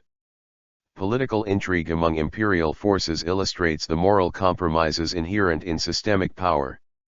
Harkonnen brutality embodies the consequences of unchecked ambition and self-interest. Villeneuve unites these subplots to demonstrate the interconnectivity of human choice, ethical responsibility, and systemic structures, reinforcing the film's philosophical core. The climactic sequences synthesize character development, thematic motifs, and narrative resolution. Paul's confrontations are both tactical and ethical, balancing the imperatives of survival, justice, and moral responsibility. Victories are accompanied by ethical reflection, loss, and the acknowledgement that leadership carries enduring consequences.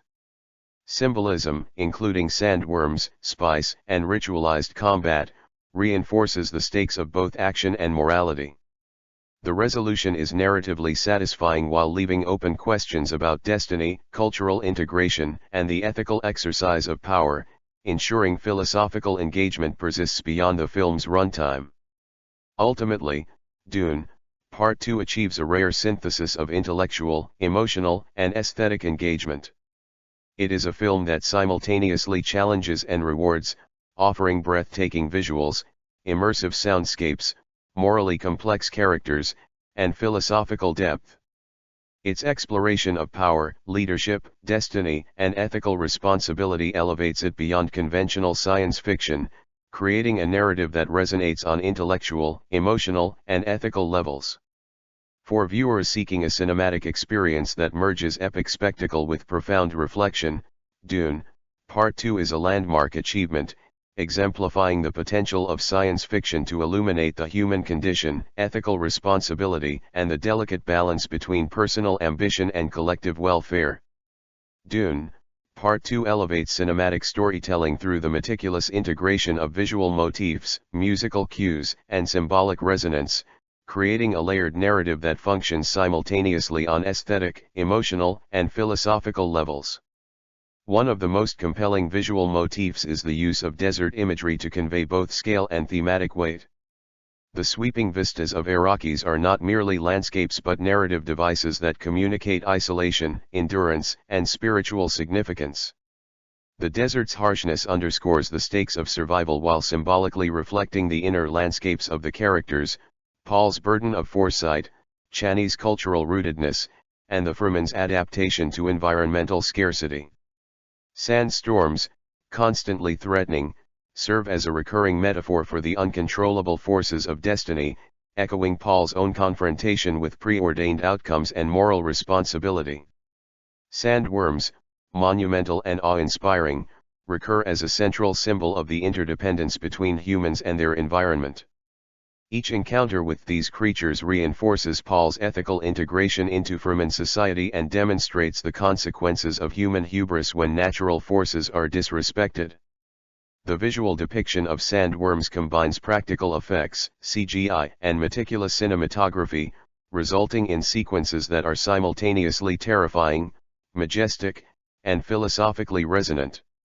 The worms function as agents of narrative tension, cultural symbolism, and ethical reflection, reminding audiences that survival and power are inseparable from respect for natural systems. The spice, or melange, operates as a multifaceted motif that intersects economics, spirituality, and prescience. Its visual representation glowing, ethereal, and often suffused with cinematic light reinforces its narrative significance. The extraction, transportation, and consumption of spice are depicted not merely as plot mechanics but as symbolic acts illustrating the interconnectedness of ecological stewardship, economic power, and moral responsibility. Characters who wield or control spice are positioned at the intersection of ethical and strategic decision-making, furthering the film's exploration of power as both resource and moral test. Water, as a visual and thematic motif, embodies survival, communal ethics, and spiritual value. Ritualized sharing and conservation practices among the Fremen highlight the cultural embedding of ethical behavior within daily life. Close-up shots of water ceremonies, dripping reserves, or the meticulous preservation of moisture visually reinforce themes of interdependence and ethical responsibility. Water becomes a tangible measure of character integrity, cultural cohesion, and environmental mindfulness, reinforcing the film's meditation on the moral imperatives inherent in human interaction with the natural world. The cinematography by Greg Fraser amplifies these motifs through deliberate use of framing, light, and perspective. Expansive desert shots convey narrative scale, existential stakes, and aesthetic grandeur, while intimate frames capture nuanced character interactions, ethical dilemmas, and emotional reflection. The interplay of light and shadow, particularly in sequences involving prescient visions or clandestine strategy, externalizes psychological and moral tension. The careful use of color warm, sandy tones for Fremen sequences, stark cold hues for Harkonnen interiors, and muted regal palettes for imperial settings visually encodes cultural identity, power dynamics, and thematic contrast. Hans Zimmer's score interacts dynamically with these visual motifs, heightening narrative impact and philosophical engagement. Low-frequency drones underscore tension and moral uncertainty, percussive rhythms signal action, conflict, and strategic maneuvering, and ethereal vocalizations accompany moments of spiritual or prescient significance. Zimmer's instrumentation, intentionally alien yet culturally grounded, amplifies the psychological and ethical stakes, guiding audience attention and emotional response without imposing narrative interpretation. Music and sound design serve as both emotional compass and philosophical framing, linking visceral sensory experience to narrative and thematic depth. Subplots interweave seamlessly with primary arcs, reinforcing moral, cultural, and political dimensions. Imperial scheming, Harkonnen brutality, and Fremen adaptation are not parallel narratives but interconnected strands that inform and reflect each other. The ethical choices of one faction reverberate across the narrative ecosystem. A decision by Paul or Stilgar has consequences for the broader political and environmental landscape, highlighting the film's focus on systemic interconnectedness. This narrative design mirrors Herbert's literary vision, emphasizing that actions are embedded within networks of consequence, culture, and ecological reality. The film's treatment of prophecy and foresight extends beyond plot mechanics into philosophical meditation. Paul's prescient visions offer glimpses of potential futures without dictating absolute outcomes, foregrounding the ethical tension between knowledge and action. By confronting these visions, Paul embodies the philosophical interrogation of moral responsibility in the face of uncertainty.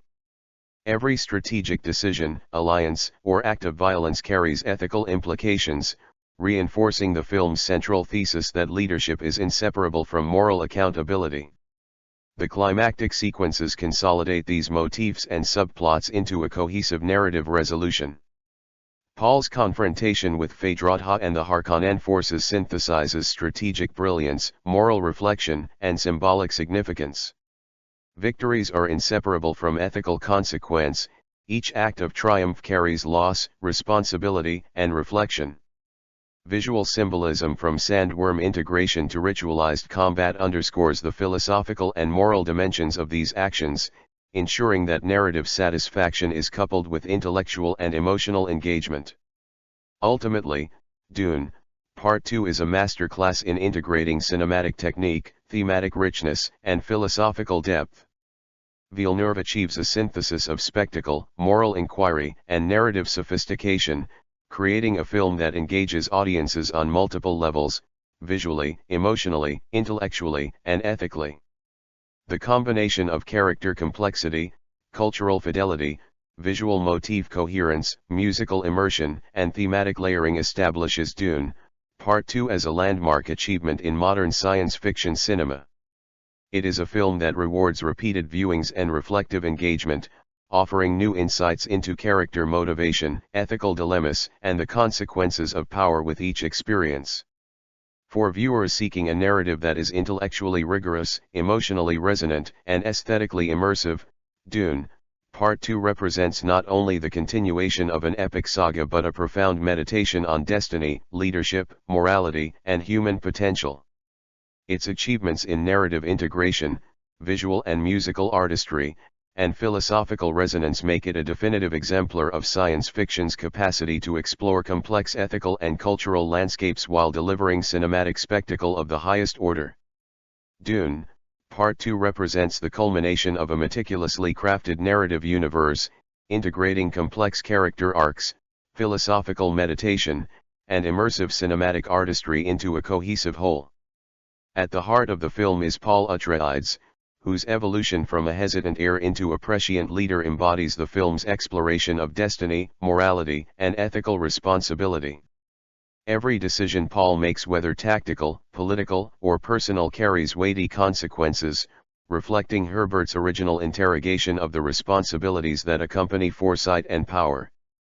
Paul's prescient visions, often visually and orally represented with layered effects and ethereal musical cues, do not dictate absolute outcomes but rather present ethical dilemmas that challenge him to reconcile personal ambition with communal well-being and long-term consequences.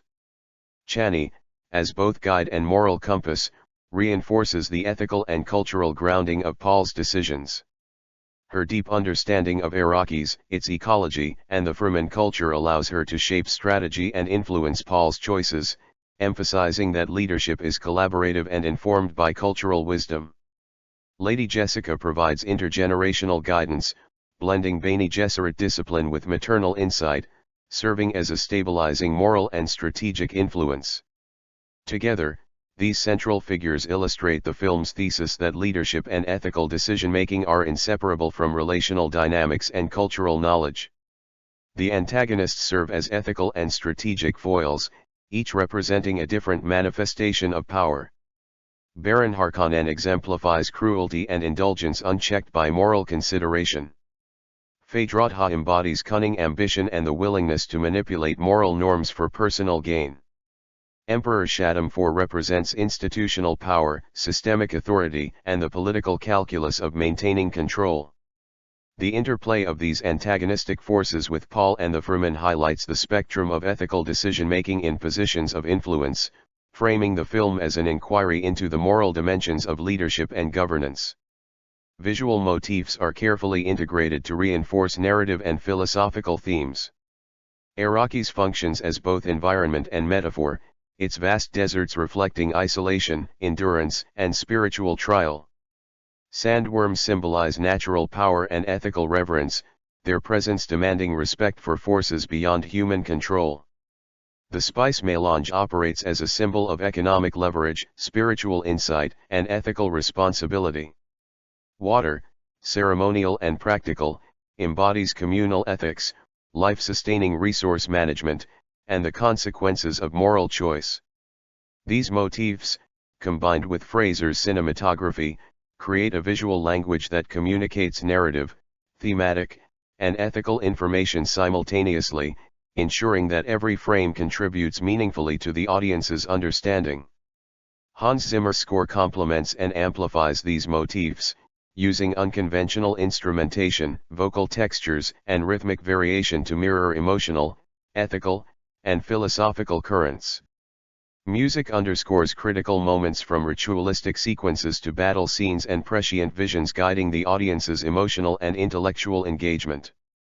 Sound design functions as narrative commentary, enhancing immersion while reinforcing the thematic resonance of every action, interaction, and environmental detail. The interweaving of subplots, imperial intrigue, Harkonnen machinations, and Fremen adaptation demonstrates narrative cohesion and thematic complexity. Each subplot operates as a reflective mirror of the others, the ethical, strategic, and environmental consequences of one faction's actions reverberate across the story ecosystem, reinforcing the film's meditation on interdependence, systemic consequence, and moral accountability. Villeneuve balances these multiple threads with pacing that allows for reflection, tension, and emotional resonance, ensuring that every subplot contributes to a holistic understanding of the narrative universe. Philosophical themes permeate the film, from the ethics of leadership to the moral implications of foresight and the tension between destiny and free will. Paul's journey interrogates the responsibilities inherent in knowledge and power, illustrating that the ability to foresee potential outcomes does not absolve one from ethical responsibility but instead magnifies it. Leadership, in this context, is presented as an ethical exercise intertwined with cultural awareness, strategic acumen, and personal integrity. The Fremen, as a culture deeply connected to the environment and spiritual tradition, reinforce the ethical implications of survival, cultural preservation, and communal responsibility. The antagonist's actions provide contrast, demonstrating the consequences of unethical ambition, systemic manipulation, and moral disregard. Climactic sequences synthesize these elements: character arcs, thematic motifs, philosophical inquiry, and narrative tension into a resolution that is emotionally, visually, and intellectually resonant. Paul's confrontations with Phaedratha and the Harkonnen forces integrate strategy, moral deliberation, and symbolic meaning, demonstrating that triumph is inseparable from ethical consequence. The resolution is satisfying while deliberately leaving space for reflection on the ongoing responsibilities and ethical dilemmas inherent in leadership, power, and cultural integration. Symbolism, from sandworms to spice and water, remains central, reinforcing the intertwined nature of narrative action, environmental stewardship, and moral philosophy. Ultimately, Dune, Part 2 is a landmark in contemporary science fiction cinema. It integrates narrative sophistication, visual artistry, musical immersion, philosophical inquiry, and ethical exploration into a cohesive cinematic experience. Villeneuve's meticulous direction ensures that every element, performance, cinematography, production design, score, and editing contributes to the thematic, ethical, and narrative depth of the story. The film rewards reflective engagement, repeated viewings, and thoughtful discourse, offering new insights with each experience. For audiences seeking science fiction that is intellectually rigorous, emotionally resonant, and aesthetically compelling, Dune, Part 2 offers a profound meditation on power, destiny, morality, and human potential. It is a film that transcends traditional blockbuster conventions, demonstrating that cinematic spectacle can coexist with philosophical sophistication, ethical reflection, and narrative complexity. By harmonizing character development, visual and musical motifs, subplots, and thematic exploration, the film establishes itself as both an epic continuation of a beloved saga and a rich, reflective study of human nature, culture, and leadership in a universe defined by consequence, choice, and ethical responsibility. Dune, Part 2 achieves a rare synthesis of narrative, philosophical, and cinematic artistry, fully realizing the thematic and narrative ambitions set forth in Part 1. At its core, the film interrogates the nature of power, the burden of foresight, and the ethical responsibilities inherent in leadership. Paul Atreides' journey, from a displaced heir to a prescient leader, embodies this interrogation. Each decision he makes is laden with moral consequence, demonstrating that foresight is not merely a tool for strategy but a lens through which ethical responsibility is magnified. The film carefully illustrates that leadership is inseparable from moral reflection, environmental stewardship, and cultural understanding. Paul's prescient visions, both haunting and illuminating, challenge him to act ethically in a universe where the consequences of a single choice ripple across planetary, political, and spiritual domains. The central female characters Chani and Lady Jessica reinforce these philosophical and ethical dimensions. Chani's deep knowledge of Arrakis and the Fremen culture situates her as a strategic and moral guide, shaping Paul's actions with cultural insight and ethical perspective. Lady Jessica's dual role as mentor and mother emphasizes the intergenerational transmission of wisdom and moral responsibility. Together, they illuminate a key theme of the film: effective leadership relies not solely on individual prowess but on relational intelligence, cultural understanding, and ethical stewardship. Their arcs are fully integrated into the narrative, ensuring that the story's ethical and strategic dilemmas are both personal and communal in scope. The antagonists in the film Baron Harkonnen, Phaedra, and Emperor Shaddam IV are rendered with nuanced sophistication, providing a counterpoint to Paul's ethical and strategic development. Baron Harkonnen represents unrestrained cruelty and indulgence, Phaedra embodies tactical cunning and ambition untempered by morality, and the Emperor embodies institutional authority and systemic calculation. Their presence underscores the ethical dimensions of leadership, illustrating the spectrum of choices available to those in positions of power and the consequences of neglecting moral responsibility. By contrasting these figures with Paul and his allies, Villeneuve interrogates the nature of justice, governance, and the intersection of ambition and ethics. Subplots involving imperial politics, Harkonnen scheming, and Fremen societal adaptation are woven seamlessly into the narrative, reflecting Herbert's intricate world-building. Each subplot contributes to thematic coherence and ethical complexity, demonstrating that individual and collective actions are inextricably linked. Political maneuvers resonate with ethical consequences, ecological stewardship intertwines with cultural survival, personal decisions carry systemic impact. This narrative layering ensures that every scene contributes to the broader philosophical and moral discourse, reinforcing the interconnectedness of character, plot, and theme. Visual and symbolic motifs are meticulously integrated to reinforce thematic depth. Arrakis itself functions as a character, its vast deserts, treacherous sandstorms, and monumental sandworms symbolizing both existential challenge and ethical imperative. Sandworms embody natural power, ecological consequence, and the ethical responsibilities inherent in interacting with forces beyond human control. Spice, the universe's most precious resource, serves simultaneously as a narrative catalyst, a symbol of prescient insight, and a marker of ethical and political power. Water rituals and conservation highlight communal ethics, spiritual significance, and the moral dimensions of survival. Each visual motif is orchestrated to communicate philosophical meaning alongside narrative progression, ensuring that cinematic spectacle serves reflective engagement. Cinematography and production design further enhance these motifs. Fraser's wide-angle desert vistas convey both existential scale and narrative tension, while intimate close-ups capture emotional nuance and ethical deliberation.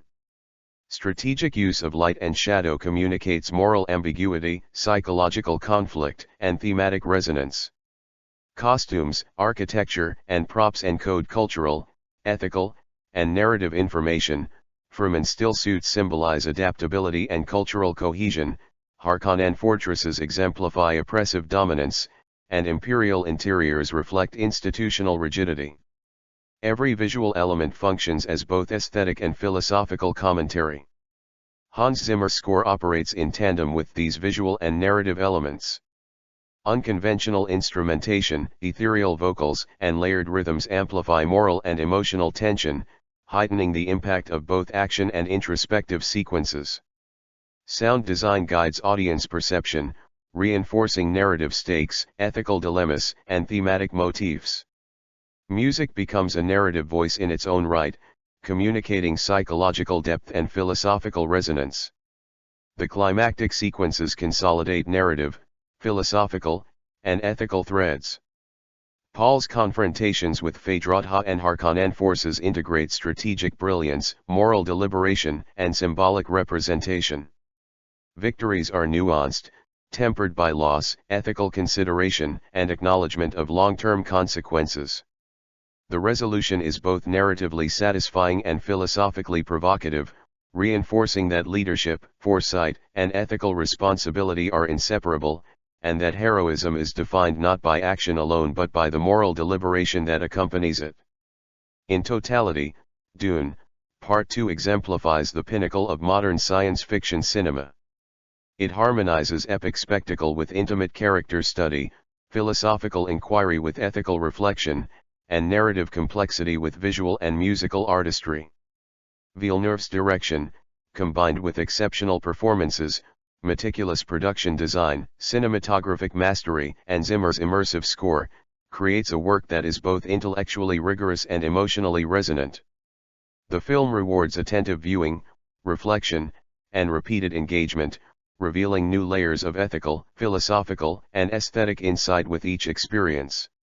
For viewers seeking a science fiction experience that transcends conventional blockbuster storytelling, Dune, Part 2 offers a profound meditation on human potential, moral responsibility, cultural integrity, and environmental stewardship.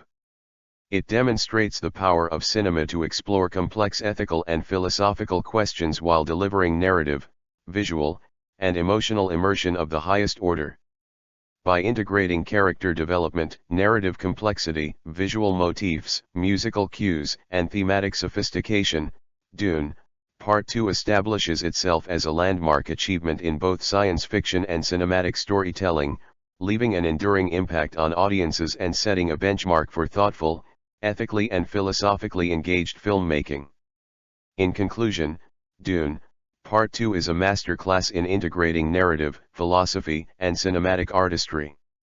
Its exploration of destiny, morality, leadership, and environmental ethics provides a rich, immersive, and reflective viewing experience.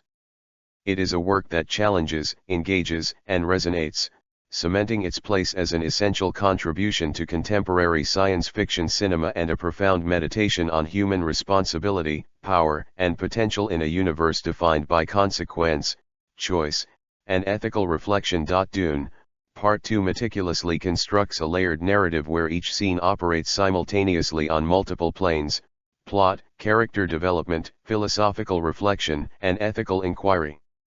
From the opening sequences, the film situates Paul Atreides within a fully realized cultural and ecological framework, emphasizing the symbiotic relationship between the Fremen, their environment, and the broader socio-political universe. Early scenes depict Paul fully integrating into Fremen society, with ritualistic elements such as spice inhalation, sandworm rites, and water ceremonies establishing cultural authenticity and thematic richness. These sequences are simultaneously narrative exposition, character development, and symbolic meditation on stewardship, ethics, and community. The film's midsection emphasizes strategic maneuvering, both militarily and politically, highlighting Paul's emergence as a leader capable of synthesizing ethical reasoning with tactical acumen. Each scene, whether depicting guerrilla raids against Harkonnen forces or negotiations with Fremen leaders, carries layered meaning. It is action, strategy, and ethical decision-making in motion. The choreography of these sequences demonstrates the careful balance Villeneuve maintains between spectacle and narrative substance. Action is never divorced from consequence. Each maneuver or engagement has moral, cultural, and ecological implications, reinforcing the interconnectedness of plot, theme, and character development. Paul's prescient visions, visualized through layered imagery, ethereal light, and subtle distortion, recur as structural and philosophical motifs. They function as narrative foreshadowing, ethical challenge, and internal psychological reflection. The sequence where Paul glimpses the potential jihad in his name exemplifies this integration. Visual effects convey temporal complexity, Zimmer's score underscores the emotional weight, and the narrative embeds ethical stakes, illustrating how foresight amplifies moral responsibility. Each vision sequence reinforces the philosophical question central to the film. Knowing the future does not absolve one from ethical responsibility, it intensifies it. Character interactions further expand thematic complexity. Chani's dialogue and decisions highlight ethical pragmatism, cultural insight, and relational influence, reinforcing the film's exploration of collaborative leadership. Lady Jessica's strategic guidance and moral reasoning underscore the intergenerational and cultural transmission of wisdom, illustrating how ethical frameworks are reinforced across time and circumstance. Stilgar's mentorship complements Paul's development, showing that practical leadership requires balancing principle, cultural fidelity, and adaptive strategy. These arcs converge to demonstrate that moral, cultural, and strategic competence are interdependent in effective leadership. The antagonists' arcs are equally critical to thematic exploration. Baron Harkonnen's grotesque indulgence, Phaedradha's cunning ambition, and Emperor Shadowfor's institutional pragmatism form a spectrum of ethical compromise and power exertion. Each antagonist presents narrative and philosophical counterpoints, emphasizing the consequences of ethical neglect, ambition divorced from morality, and systemic rigidity. Villeneuve's nuanced portrayal avoids caricature, highlighting that ethical complexity is inherent in leadership and power dynamics. Visual motifs reinforce these thematic concerns. Sandworms are recurring agents of ecological and ethical significance, embodying natural power and the consequences of human interference. Spice operates as a multifaceted symbol, economic leverage, prescient medium, and ethical test. Water rituals are ethical, cultural, and survival imperatives. Each motif is orchestrated with cinematographic precision, ensuring that symbolic meaning is embedded in the mise-en-scene rather than simply appended through exposition. Music and sound design amplify narrative and philosophical resonance. Zimmer's unconventional instrumentation and vocalization patterns correspond to character arcs, moral dilemmas, and narrative tension. Rhythmic motifs accentuate strategic engagements, ethereal soundscapes underscore prescient visions, dissonant tones punctuate ethical uncertainty. Music functions as an active narrative agent, bridging visual, emotional, and philosophical layers. The climactic sequences integrate plot resolution, character synthesis, and philosophical culmination. Paul's confrontation with Phaedradha and the Harkonnen forces consolidates narrative tension, ethical decision-making, and symbolic resonance. Victory is tempered with loss and ethical reflection, reinforcing the central thesis that power carries moral responsibility. Visual motifs sandworms, spice, desert landscapes continue to reinforce thematic cohesion, providing symbolic depth alongside narrative closure. The film concludes with a resolution that satisfies both plot and philosophical inquiry, leaving audiences reflecting on leadership, destiny, and ethical stewardship. Subplots involving imperial politics, Harkonnen scheming, and Fremen societal dynamics converge to underscore the interdependence of choice, consequence, and cultural context. Villeneuve balances these threads through deliberate pacing, ensuring that narrative complexity enhances rather than overwhelms thematic coherence. Ethical and philosophical stakes are encoded into strategic, cultural, and ecological interactions, reinforcing the film's meditation on responsibility, agency, and moral deliberation. In totality, Dune, Part 2 exemplifies the integration of cinematic spectacle, philosophical depth, ethical inquiry, and narrative sophistication. Villeneuve's meticulous direction, combined with exceptional performances, production design, cinematography, score, and editing, results in a work that operates simultaneously on intellectual, emotional, ethical, and aesthetic planes. The film invites reflective engagement, repeated viewings, and philosophical consideration, rewarding audiences who examine character arcs, visual and musical motifs, subplots, and narrative intricacies. For viewers seeking an intellectually and emotionally rigorous science fiction experience, Dune, Part 2 transcends conventional blockbuster storytelling. It presents a meditation on power, morality, cultural responsibility, ecological stewardship, and the ethical dimensions of foresight. Every visual, musical, and narrative choice contributes to a complex and immersive cinematic ecosystem, making the film a landmark achievement that will resonate across both popular and academic discourse. Villeneuve's adaptation demonstrates that science fiction cinema can simultaneously entertain, challenge, and provoke philosophical and ethical reflection, establishing a new standard for narrative and cinematic depth. Dune, Part 2 culminates as an intricate tapestry of narrative, ethics, philosophy, and cinematic artistry, where every scene functions simultaneously as plot progression, character exploration, thematic reflection, and symbolic meditation. The opening sequences ground the audience in Arrakis' desert environment, immediately establishing both the physical and metaphysical stakes of the narrative. Close-up shots of Fremen rituals, water conservation, and spice consumption are not merely world-building exercises, they function as ethical vignettes, emphasizing communal responsibility, survival imperatives, and the moral codes embedded within cultural practice. These early sequences set the tone for a film in which every action, gesture, and decision carries narrative, moral, and philosophical weight. The middle acts delve into both tactical and ethical complexity. Guerrilla engagements against Harkonnen forces, diplomatic maneuvers with Fremen leaders, and confrontations with Imperial envoys are choreographed to highlight strategy, consequence, and moral deliberation. Each scene blends action with introspection, ensuring that spectacle is inseparable from ethical and philosophical inquiry.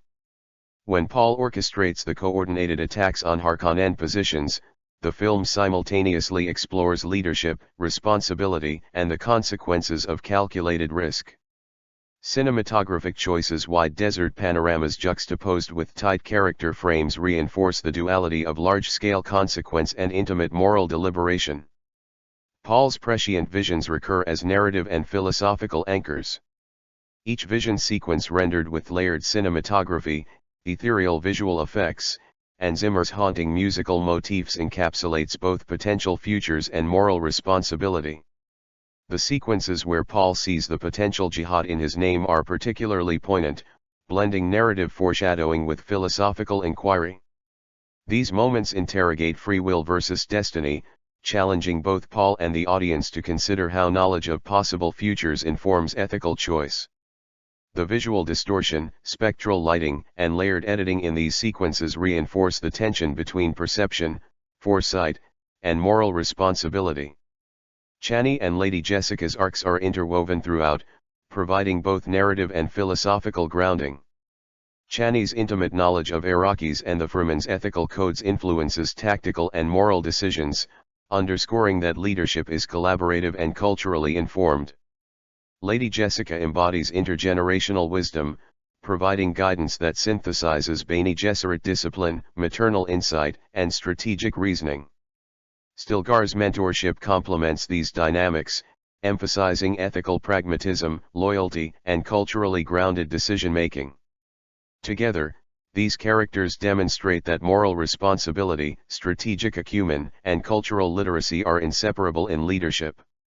Antagonists are rendered with nuanced ethical and philosophical significance.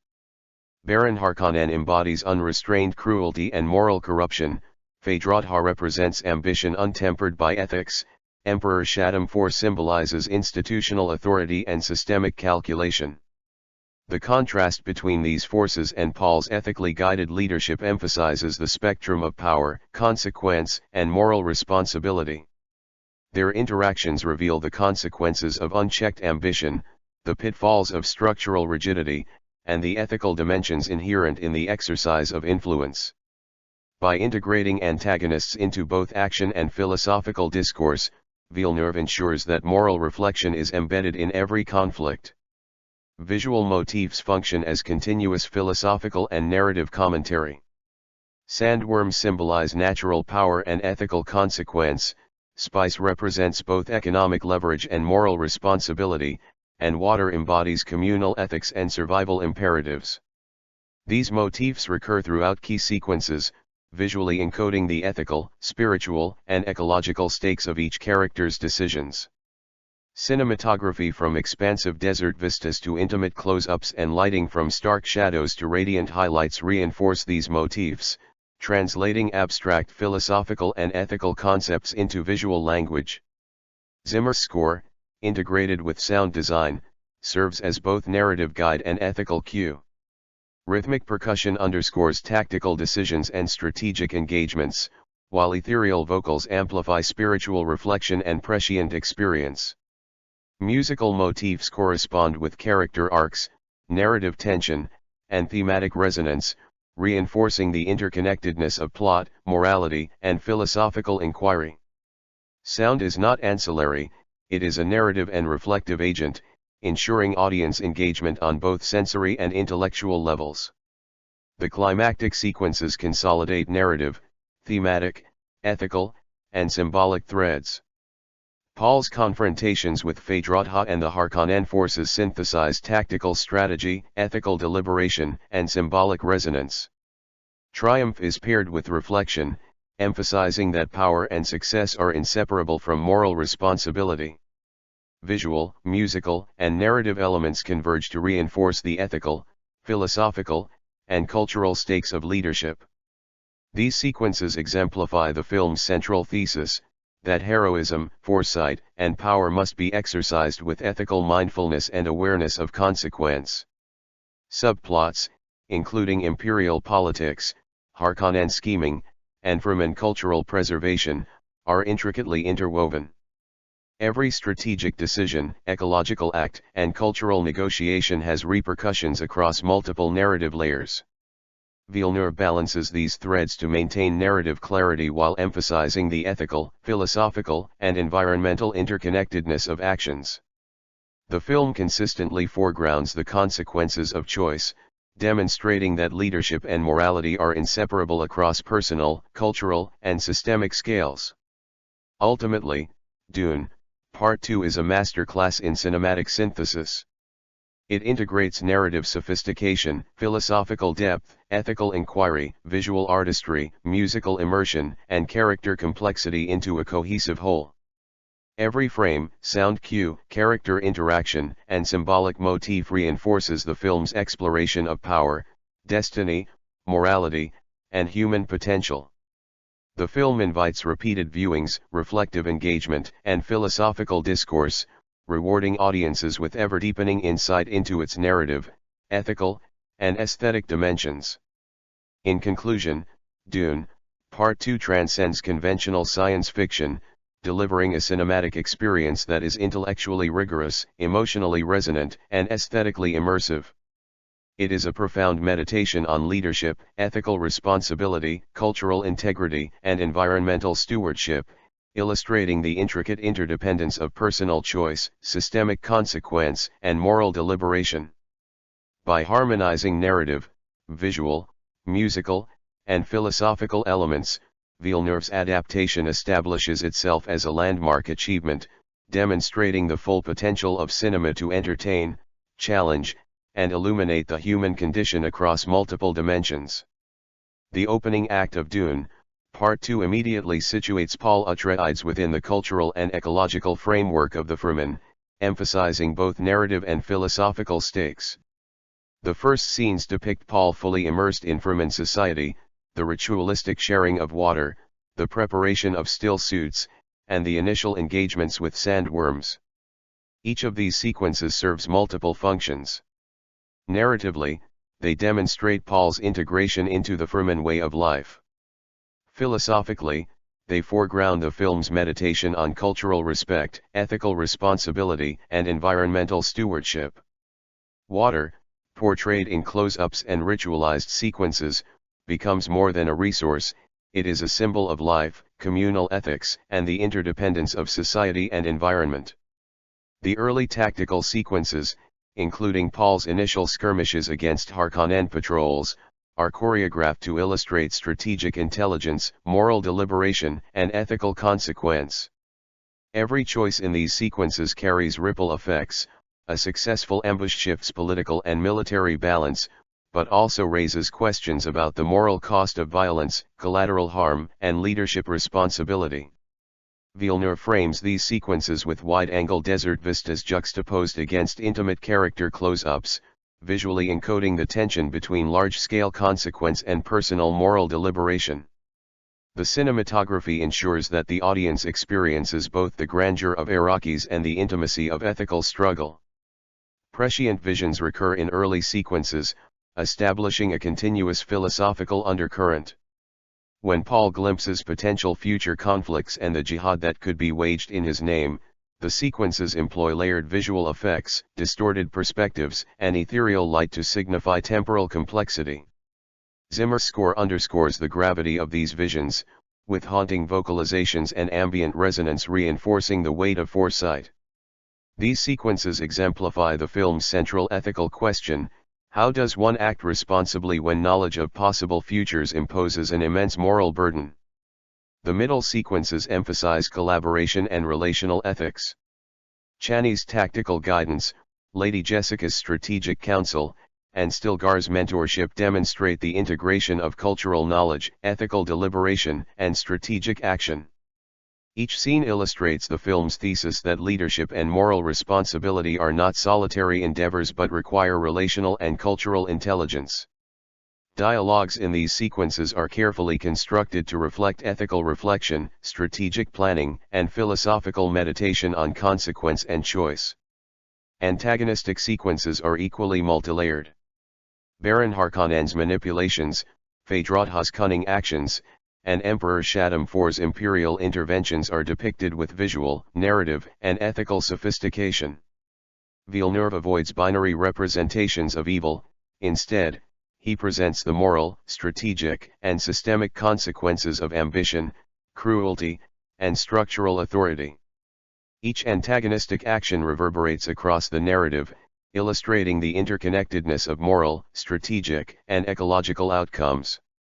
Climactic sequences exemplify the integration of narrative, ethical, and symbolic motifs. Paul's confrontation with Phaedradha, the resolution of Harkonnen dominance, and the consolidation of Fremen leadership are orchestrated to combine spectacle with moral and philosophical reflection. Sandworms are visually symbolic, representing natural power, ecological interdependence, and ethical consequence. Spice sequences reinforce both economic leverage and spiritual moral dimensions of foresight. Rituals surrounding water, combat, and communal decision-making reinforce the film's consistent ethical and philosophical preoccupations.